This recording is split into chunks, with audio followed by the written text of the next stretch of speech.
भारत देश दुनिया की सबसे पुरानी सिविलाइजेशंस में से एक है।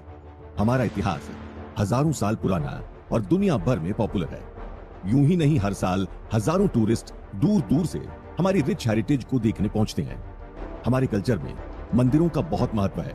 हमारे प्राचीन मंदिर एक्सीलेंट आर्किटेक्चर और कारीगरी का एग्जाम्पल है। कई मंदिर तो ऐसे हैं जो अपने आप में किसी रहस्य से कम नहीं है। आज हम आपको एक ऐसे ही प्राचीन और रहस्यमयी मंदिर की कहानी सुनाने जा रहे हैं। हम बात करेंगे उत्तराखंड के केदारनाथ मंदिर की। ये मंदिर एक ऐसा अनोखा मंदिर है जिसे किसने बनाया इसके एग्जैक्ट प्रूफ तो मौजूद नहीं है, लेकिन मंदिर के निर्माण को लेकर हमारे एंशिएंट पुराणों में कई कहानियां मशहूर हैं। कोई कहता है कि इस मंदिर को महाभारत काल में पांडवों ने पाप से मुक्त होने के लिए बनाया, तो कोई कहता है कि इसे आदि शंकराचार्य ने 8वीं सदी में बनाया।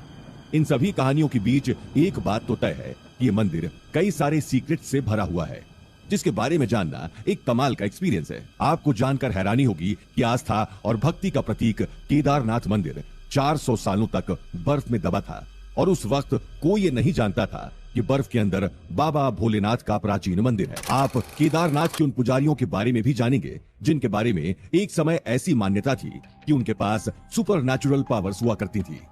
केदारनाथ महादेव का मंदिर करोड़ों श्रद्धालुओं की आस्था का केंद्र तो है ही, लेकिन अपने कमाल के निर्माण, अपनी रिमोट लोकेशन और एक रिच हिस्ट्री की बदौलत ये मंदिर कई नेशनल और इंटरनेशनल रिसर्चर्स को अपनी ओर अट्रैक्ट करता है।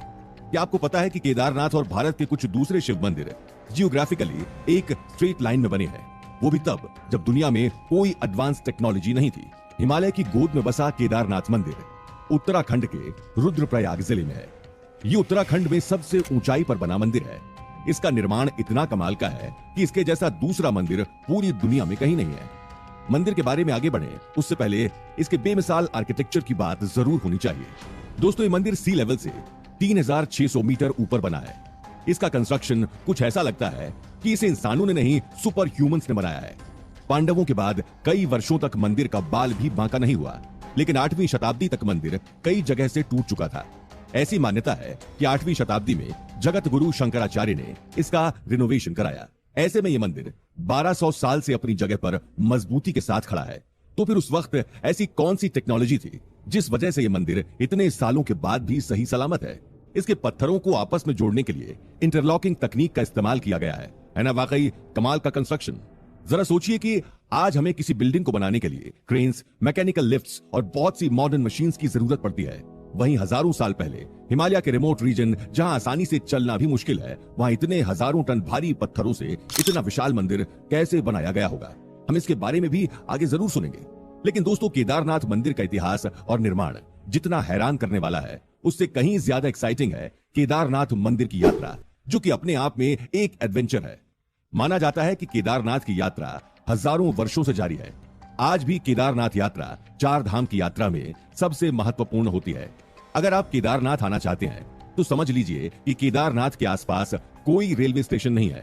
इसका सबसे नजदीकी railway station Rishikesh railway station है, जो गौरीकुंड से लगभग 210 किलोमीटर है, और उसके लिए आपके पास सिर्फ 6 महीने का वक्त होता है, क्योंकि मंदिर साल में सिर्फ 6 महीने ही खुला रहता है। इस दौरान हम इंसान यानी आम लोग भगवान शिव की पूजा कर सकते हैं, लेकिन बाद के 6 महीने ये मंदिर बंद होता है।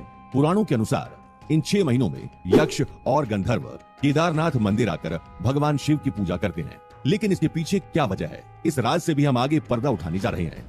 दोस्तों, क्या आप जानते हैं केदारनाथ मंदिर का निर्माण पांडवों ने कराया है? केदारनाथ मंदिर इतना पुराना है कि इसका जिक्र हमारे पौराणिक ग्रंथों में भी मिलता है। स्कंद पुराण, वायु पुराण, केदार कल्प और केदार खंड में इस मंदिर के बारे में बड़े विस्तार से लिखा गया है। वायु पुराण के अनुसार जब ब्रह्मा जी ने यह सृष्टि बनाई तो उसकी रक्षा के लिए भगवान विष्णु ने नर और नारायण नाम के 2 ऋषियों का अवतार लिया। उन्होंने केदारनाथ के गंधमादन पर्वत पर भगवान शिव को प्रसन्न करने के लिए कड़ी तपस्या की। भगवान शिव उनकी तपस्या से खुश हुए और उन्हें दर्शन दिए। भगवान शिव ने नर और नारायण से वरदान मांगने को कहा। नर और नारायण ने भगवान शिव से अपने साक्षात रूप में केदार भूमि में ही रह जाने का वरदान मांगा। भगवान शिव ने उन्हें वरदान दिया और तथास्तु कहकर चले गए। तब से ही केदारनाथ भूमि को भगवान शिव का निवास स्थान माना जाता है। लेकिन केदारनाथ मंदिर की सबसे पॉपुलर और इंटरेस्टिंग स्टोरी पांडवों से जुड़ी है। आपने ग्रेट एपिक महाभारत की कहानी तो सुनी ही होगी, महाभारत के युद्ध को दुनिया का सबसे बड़ा युद्ध माना जाता है। इसमें पांडवों ने कौरवों को हराकर विजय प्राप्त की थी। लेकिन इस युद्ध के बाद क्या हुआ, ये बहुत कम लोग जानते हैं। महाभारत के युद्ध को धर्म और अधर्म के बीच का युद्ध कहा गया है। इस युद्ध में धर्म की रक्षा के लिए पांडवों को उनके ही भाई कौरवों से युद्ध करना पड़ा था। पूरे 18 दिन चली इस लड़ाई में पांडवों की जीत हुई। उन्होंने दुर्योधन और दूसरे सभी कौरवों को मार गिराया। इतना ही नहीं, युद्ध जीतने के लिए पांडवों को अपने गुरु द्रोणाचार्य, भीष्म पितामह और कई रिश्तेदारों को मारना पड़ा। युद्ध खत्म होने के बाद पांडवों को हस्तिनापुर का साम्राज्य तो मिल गया, लेकिन उन्हें सेटिस्फैक्शन नहीं मिल रहा था। अपने ही भाइयों और गुरुओं को मारने का गिल्ट उन्हें परेशान कर रहा था। ऐसे में युधिष्ठिर, भीम, अर्जुन, नकुल, सहदेव और द्रौपदी मिलकर भगवान कृष्ण के पास पहुंचे। पांडवों ने उन्हें अपनी सिचुएशन के बारे में बताया। हालांकि कई जगह भगवान कृष्ण की जगह महर्षि वेद व्यास का भी जिक्र है, लेकिन सबसे ज्यादा मान्यता भगवान कृष्ण को लेकर है।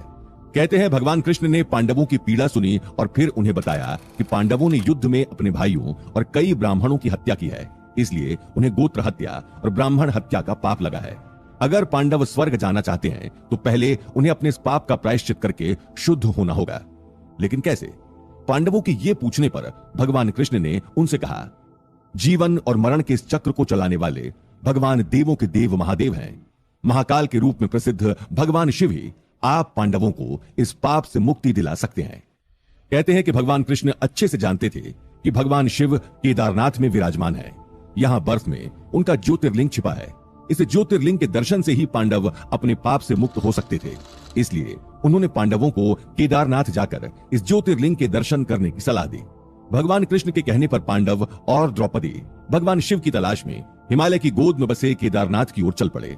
कई जगह ये दावा भी किया गया है कि पांडव भगवान शिव की ज्योतिर्लिंग को नहीं, साक्षात भगवान शिव को ढूंढने केदारनाथ की ओर निकले थे। अपनी इस तलाश में पांडव कई दिनों तक हिमालय में भटकते रहे। वो जहां जहां जाते उन्हें दूर तक बर्फ ही बर्फ दिखती। भगवान शिव को ढूंढते ढूंढते अब पांडव थकने लगे थे। पांडवों के पास आज के समय के अनुसार कोई फैसिलिटी मौजूद नहीं थी। वो उस वक्त जहां थे वहां इंसान तो क्या, कोई परिंदा तक नजर नहीं आ रहा था। आखिरकार भटकते भटकते पांडव सबसे पहले गुप्त काशी पहुंचे। लकीली उस वक्त वहां भगवान शिव और पार्वती आराम कर रहे थे। कहते हैं भगवान शिव अपने ही भाइयों और गुरुओं की हत्या करने वाले पांडवों से बड़े नाराज थे। वो पांडवों को दर्शन नहीं देना चाहते थे। लेकिन माता पार्वती से दर दर भटकते पांडवों और द्रौपदी की ये हालत देखी नहीं गई, जिसके बाद गुप्त काशी में उन्होंने पांडवों को दर्शन दिए। भगवान शिव की तलाश में बेचैन हो रहे पांडवों ने उनसे शिव का पता पूछा। इस पर मां पार्वती ने उनसे कहा, भगवान की इस खोज में मैं आपकी कोई मदद नहीं कर सकती, लेकिन मैं आपको इतना जरूर बता सकती हूं कि आपको किस रास्ते पर जाना है। पांडव मां पार्वती के बताए हुए रास्ते पर चल पड़े। रास्ते में उन्हें बहुत सारी भैंसों का एक झुंड नजर आया। युधिष्ठिर जानते थे कि भगवान शिव ने एक बार भस्मासुर से युद्ध के दौरान भैंस का रूप धारण किया था। उन्हें समझ आ गया था कि हो ना हो इन्हीं भैंसों के झुंड में भगवान शिव भी छिपे हुए हैं। युधिष्ठिर ने भीम से कहा, इन भैंसों को एक एक कर झुंड से बाहर निकालो, इन्हीं में कहीं भगवान शिव मिलेंगे। भीम एक एक करके भैंसों को झुंड से अलग करने लगे। उन्होंने जबरदस्ती सभी भैंसों को अपनी दो टांगों के बीच से गुजरने पर मजबूर किया। भैंसें एक एक करके भीम की टांगों के नीचे से जाने लगीं, लेकिन उनमें से एक भैंसा भीम की टांगों के नीचे से गुजरने के लिए तैयार नहीं था।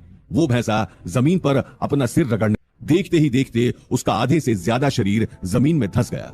भीम ने फौरन दौड़कर उस भैंसे की पूंछ पकड़ी और उसे जमीन से बाहर खींचने लगे। ऐसा कहा जाता है कि भीम में 10,000 हाथियों की ताकत थी।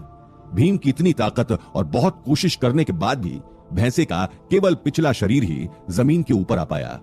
पांडवों की दृढ़ आस्था देख भगवान शिव ने प्रसन्न होकर उन्हें दर्शन दिए और उन्हें पाप से मुक्त किया।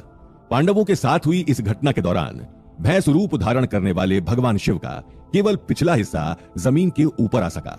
इसलिए केदारनाथ मंदिर में आज भी शिव जी की इसी रूप में पूजा होती है, जबकि उनके शरीर के बाकी 4 हिस्से अलग अलग जगह पर निकले थे। शिव जी के शरीर के ये भाग जहां जहां निकले उसे आज पंच केदार कहा जाता है। पुराणों के अनुसार शिव जी के धड़ का ऊपरी भाग नेपाल के पशुपतिनाथ में निकला। रुद्रप्रयाग जिले के उखीमठ में शिव जी के शरीर का मध्यम भाग निकला। आज भी यहाँ मध्यमेश्वर शिव की नाभि की पूजा की जाती है। रुद्रप्रयाग के चोपता में स्थित तुंगनाथ में भगवान शिव की भुजाओं की पूजा की जाती है। ऐसे ही मुख की पूजा रुद्रनाथ में की जाती है और जटा कपिलेश्वर में पूजी जाती है। ऐसा कहते हैं कि पांडवों ने ही केदारनाथ में रहकर यहाँ मंदिर बनाया ताकि वे पूजा अर्चना करते हुए समय व्यतीत कर सकें। पांडवों के पास उस समय भगवान श्री केदारेश्वर की पूजा के लिए चने की दाल और मक्खन ही था। इसलिए आज भी भगवान केदारेश्वर की पूजा में चने की दाल और घी का बहुत ही महत्व है। अगर केदारेश्वर के लिंग को ध्यान से देखने पर उसके एक भाग में भगवान गणेश और दूसरी जगह पर मां दुर्गा का चिन्ह दिखाई देता है। ये तो थी केदारनाथ की कहानी। लेकिन दोस्तों, क्या आपने कभी गौर किया है कि भगवान शिव हमेशा किसी दूर दराज के एकांत इलाके में ही रहते हैं, जैसे कैलाश पर्वत, अमरनाथ या दूसरे दूर इलाकों में?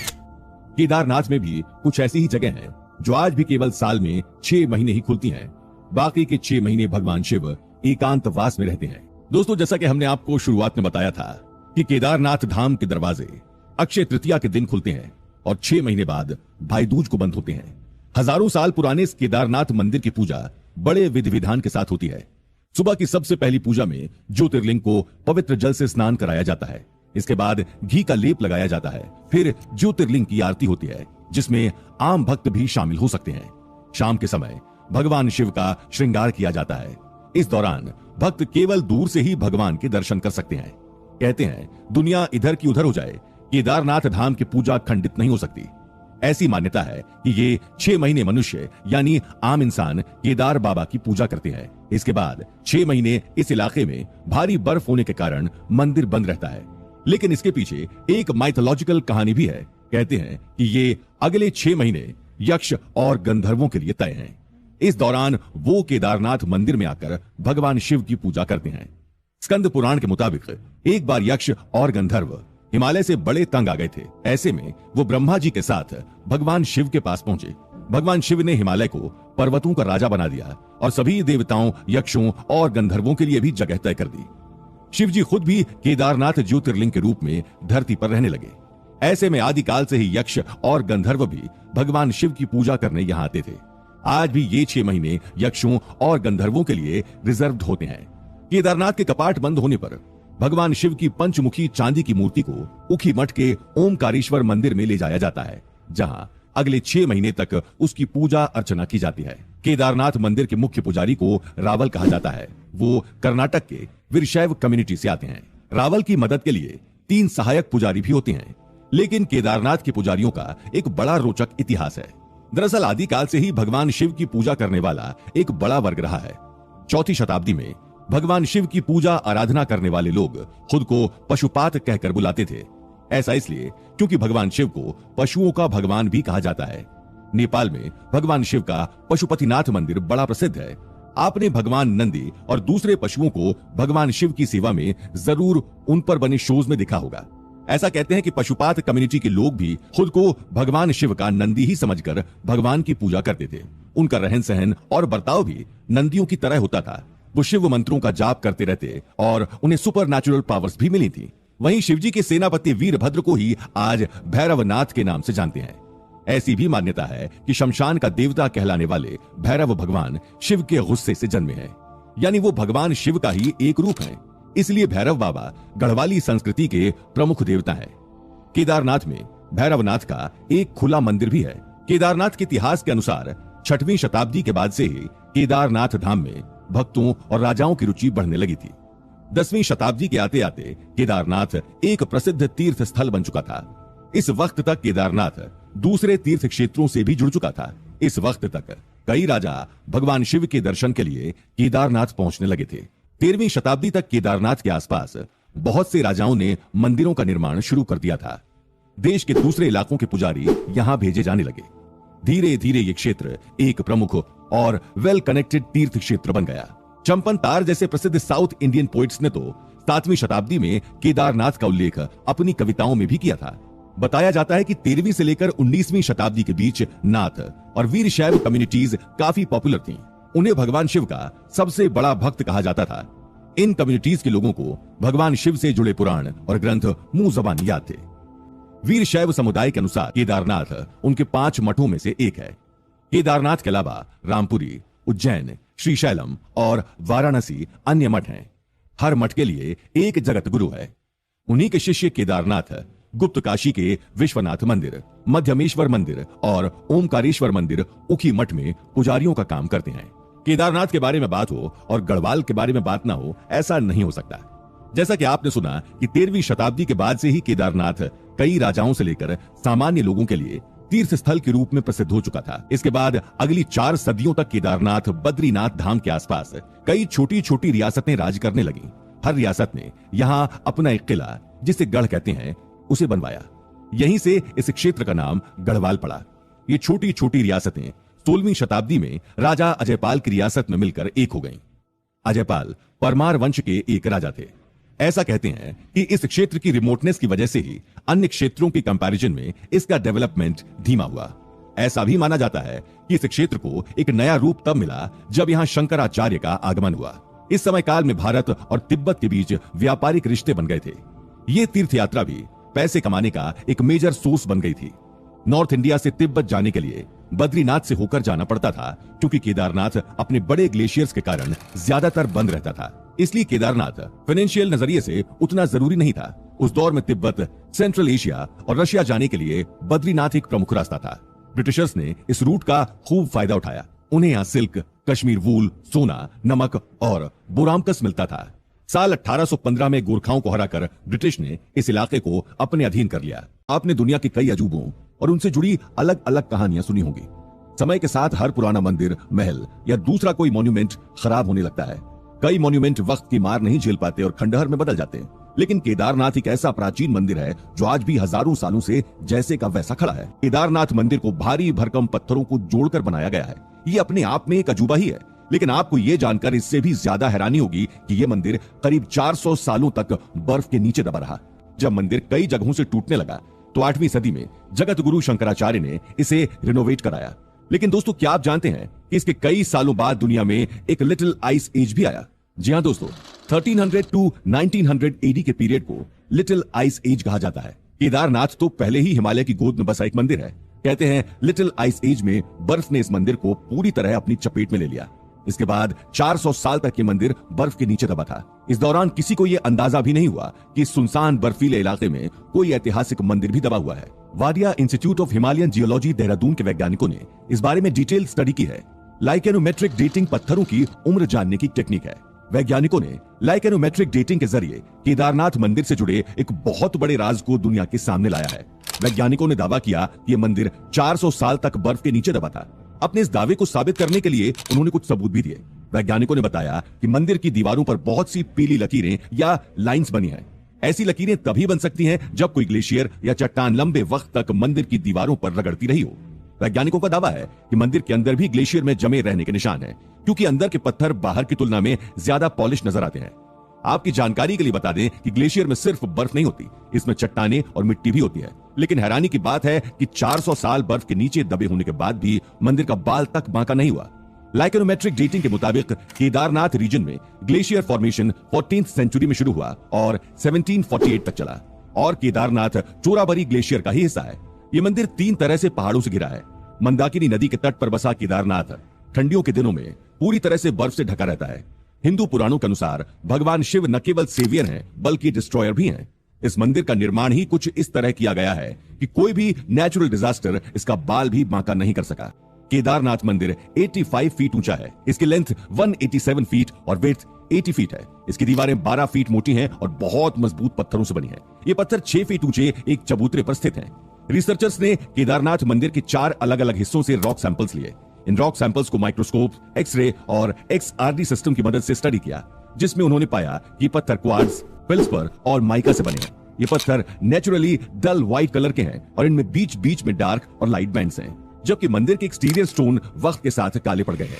रिलीजियस लिटरेचर और आर्कियोलॉजिकल स्टडीज के अनुसार ये मंदिर कम से कम 3000 साल पुराना है। हालांकि इस मंदिर की दीवारों पर बने आर्टवर्क 650 से 850 एडी के बीच के बताए जाते हैं। पुराणों में मंदिर के आसपास ग्लेशियर होने का कोई जिक्र नहीं मिलता, इसलिए वैज्ञानिक मानते हैं कि मंदिर के पास ग्लेशियर की 3 वजहें हो सकती हैं। पहली ये कि ग्लेशियर मंदिर की मौजूदा लोकेशन से बहुत दूर हो, दूसरा ये कि उस इलाके में कोई ग्लेशियर ही ना रहा हो, और तीसरा ये कि वहां पहले भी ग्लेशियर रहा होगा जिसे काटकर ये मंदिर बनाया गया होगा। एक्सपर्ट्स मानते हैं कि साल 2013 की भीषण बाढ़ के बीच भी केदारनाथ मंदिर इसलिए बचा रहा क्योंकि इसका निर्माण और वास्तु बेजोड़ है। गढ़वाल के गोपेश्वर में गोपेश्वर महादेव या गोपीनाथ का मंदिर है। ये दिखने में बिल्कुल केदारनाथ मंदिर जैसा ही है। आर्किटेक्ट्स मानते हैं कि ये मंदिर भी केदारनाथ मंदिर की तरह मजबूत है। केदारनाथ मंदिर का एक और पत्थर बड़ा फेमस है।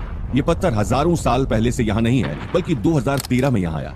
दरअसल 2013 में जब केदारनाथ में बाढ़ आई तो उस वैली में सब कुछ तहस नहस हो गया, लेकिन केदारनाथ मंदिर को कुछ नहीं हुआ। इसका एक बहुत बड़ा रीजन यही पत्थर है। दरअसल जब केदारनाथ में बाढ़ आई तो कहीं से एक बहुत बड़ा पत्थर आकर केदारनाथ मंदिर के ठीक पीछे फंस गया। इसी डायरेक्शन से पानी मंदिर की ओर आ रहा था, लेकिन इस पत्थर ने मंदिर के लिए शील्ड का काम किया। आज भी ये पत्थर केदारनाथ मंदिर के पीछे है। ये केदारनाथ मंदिर की एक चट्टान बनकर रक्षा कर रहा है। किंतु आखिर मंदिर को बचाने के लिए ठीक उसी वक्त उसी जगह ये पत्थर कैसे आ गया? ये महज एक कोइंसिडेंस है या फिर भगवान शिव की ही कोई लीला? आपने अब तक सुना कि कैसे केदारनाथ के मंदिर का निर्माण कितना रहस्यमयी और हैरत अंगेज है। इसके बारे में जानकर यह यकीन कर पाना बड़ा मुश्किल है कि इसका निर्माण इंसानों ने किया है। ऐसा लगता है कि इसे जरूर किसी सुपर ह्यूमन ने बनाया होगा, लेकिन यकीन मानिए हजारों साल पहले बगैर किसी मॉडर्न टेक्नोलॉजी के ये मंदिर बनाया गया है। दोस्तों, केदारनाथ मंदिर जैसा मार्वल दुनिया में शायद कहीं नहीं है, लेकिन इस मंदिर और भारत के दूसरे प्रसिद्ध ज्योतिर्लिंगों में एक कनेक्शन जरूर है। क्या आप बता सकते हैं कि वो क्या है? दरअसल केदारनाथ और बाकी ज्योतिर्लिंगों में ये कनेक्शन है कि केदारनाथ से लेकर साउथ इंडिया के आखिरी रामेश्वर ज्योतिर्लिंग तक ये सारे मंदिर जियोग्राफिकली एक स्ट्रेट लाइन में बने हैं। ये सारे ज्योतिर्लिंग 79 डिग्रीज लॉन्गिट्यूड पर स्थित हैं। केदारनाथ से शुरू करें तो ये 79.06 डिग्री पर है। ऐसे ही आंध्र प्रदेश का श्रीकालहस्ती मंदिर 79.70 डिग्री पर है। इसके बाद तेलंगाना का कालेश्वरम मंदिर 79.90 डिग्री पर है। वहीं तमिलनाडु के अरुणाचलेश्वर, थिल्लई नटराज, जम्मूकेश्वर, एकाम्बेश्वर नाथ मंदिर और रामेश्वरम मंदिर मिलकर एक सीधी लाइन बनाते हैं। जरा सोचिए, हजारों साल पहले बने इन मंदिरों को जियोमेट्रिकली इतना परफेक्ट कैसे बनाया गया होगा? इस तरह के प्राचीन मंदिरों के अद्भुत निर्माण को शब्दों में बयान करना संभव नहीं है। केदारनाथ से रामेश्वरम के बीच के सभी मंदिर एक स्ट्रेट लाइन में स्थित हैं। ऐसे बहुत सारे राज हैं जिन पर से पर्दा उठना बाकी है। जैसे जैसे हम इन मंदिरों के बारे में पढ़ते जाते हैं, हमारा इंटरेस्ट और ज्यादा बढ़ता जाता है। जैसे फिलहाल ये सोचिए कि हमारे पूर्वजों के पास ऐसी कौन सी टेक्नोलॉजी और साइंस थी जो उन्होंने ऐसा निर्माण कार्य किया, क्योंकि बिना किसी टेक्नोलॉजी के भी सदियों पहले बने ये मंदिर नेचर के 5 elements earth, water, fire, air और स्पेस को रिप्रेजेंट करते हैं। ये पांचों मंदिर वास्तु विज्ञान और वेद का अद्भुत संगम है।